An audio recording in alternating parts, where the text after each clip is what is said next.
Oke, Assalamualaikum warahmatullahi wabarakatuh dan selamat siang buat rekan-rekan mahasiswa sekalian.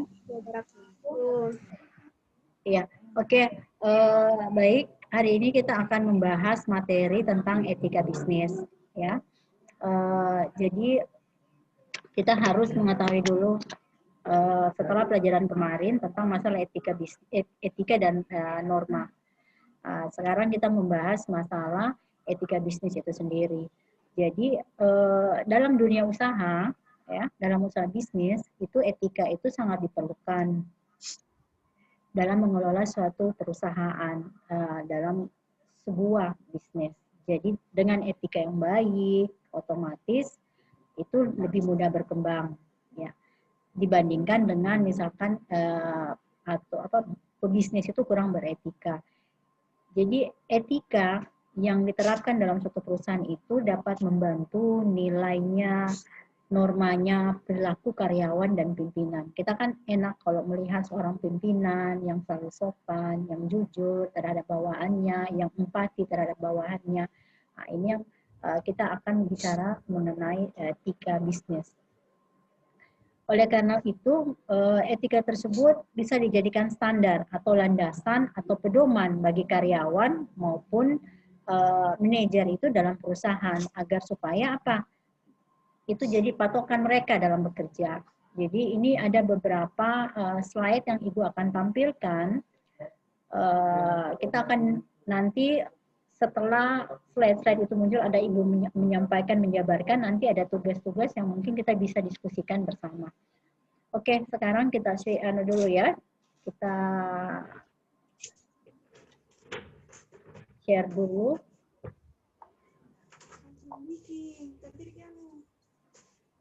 Iya, oke. Ini bisa kita lihat ya. Ini bisa dilihat, Dek? Bisa dilihat? Bisa, Bu. Oke, ya. Baik. Di sini kita melihat adalah tentang etika, ya, etika bisnis. Ini di mana bisnis merupakan sesuatu kegiatan yang membeli, memproduksi atau menjual barang, ya, yang untuk kebutuhan masyarakat. Bisnisnya itu adalah biasanya kita sibuk mengerjakan aktivitas yang mendatangkan keuntungan, ya. Jadi disinilah di jajaran ini yang kita harus di tengah-tengah bisnis, ya, kita harus melakukan namanya etika atau kita harus menerapkan etika. Ya, etika ya merupakan prinsip moral yang menjadi pedoman bagi seseorang, ya, baik itu untuk individu, pemimpin perusahaan, karyawan, itu harus menerapkan masalah etika bisnis. Terus apa-apa saja yang perlu dihindari. Jadi dengan adanya etika bisnis kita dapat menghindari pelanggaran-pelanggaran etis, ya, meskipun itu sifatnya kecil. Terus dengan adanya etika, reputasi perusahaan tersebut itu akan berlangsung lama gitu. Terus kalau misalkan dalam jangka waktu pendek pun, kalau misalkan etika itu dipegang atau dalam perusahaan itu akan dipegang erat, maka konsekuensi pun akan tetap perusahaan tersebut akan berkembang dengan baik.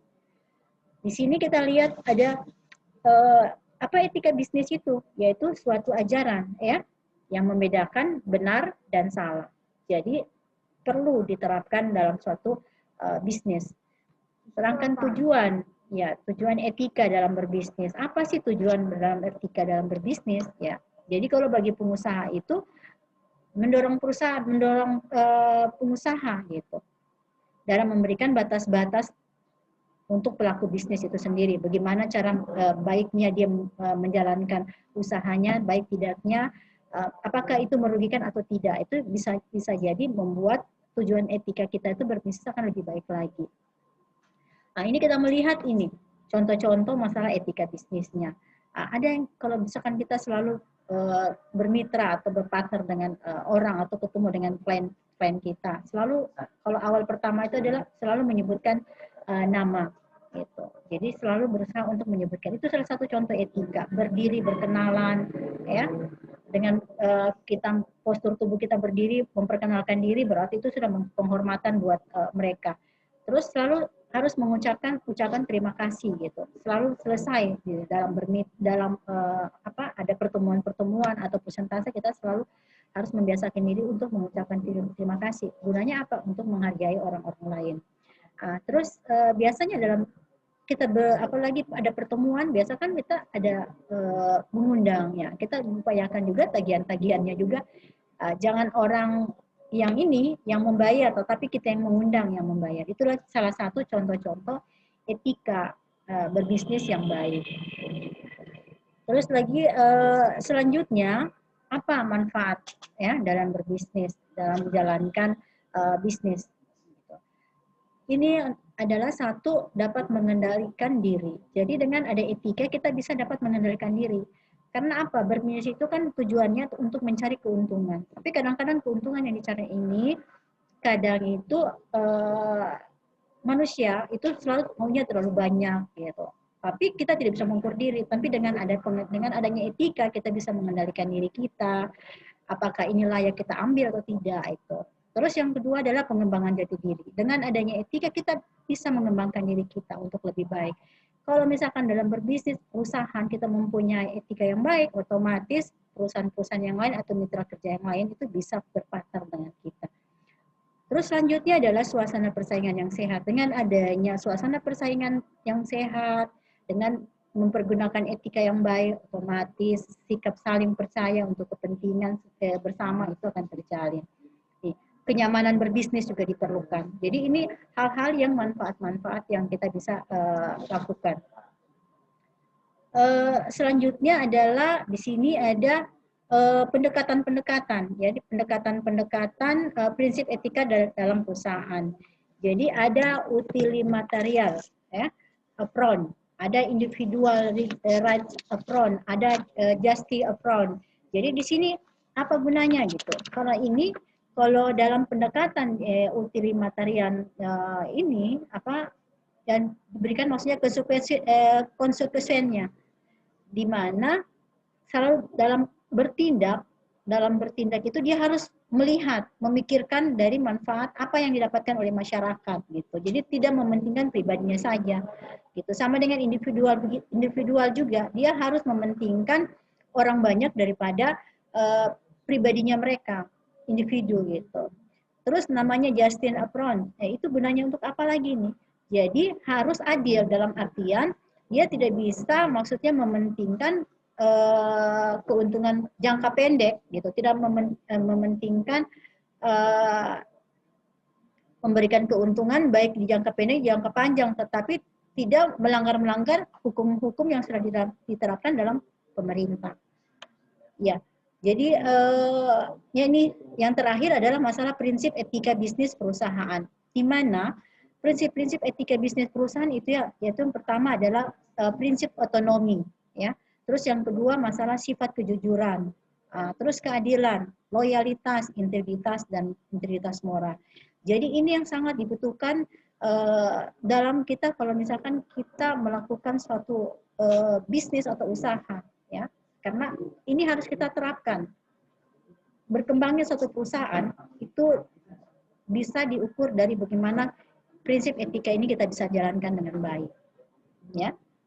Jadi kejujuran modal utama, keadilan, loyalitas, integritas, moral. Nah, sekarang yang terakhir adalah tugas bagi mahasiswa. Jadi, kalian silakan mencari kasus yang berkaitan dengan etika bisnis yang dilakukan oleh perusahaan.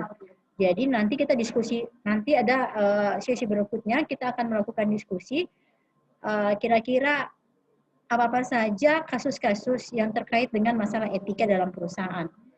Terus nanti mungkin karena kita ada WA group, jadi silakan kalian perusahaan-perusahaan apa, jadi jangan perusahaan tersebut double gitu.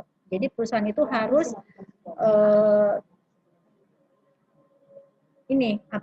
perusahaan itu harus dalam artian jangan sama gitu, beda-beda kasus. Jadi itu mungkin yang bisa Ibu sampaikan ke kalian. Nanti kita lanjutkan diskusi ini dengan di WA group saja ya. Ada pertanyaan-pertanyaan yang mungkin yang tidak paham atau apa nanti dijelaskan di grup.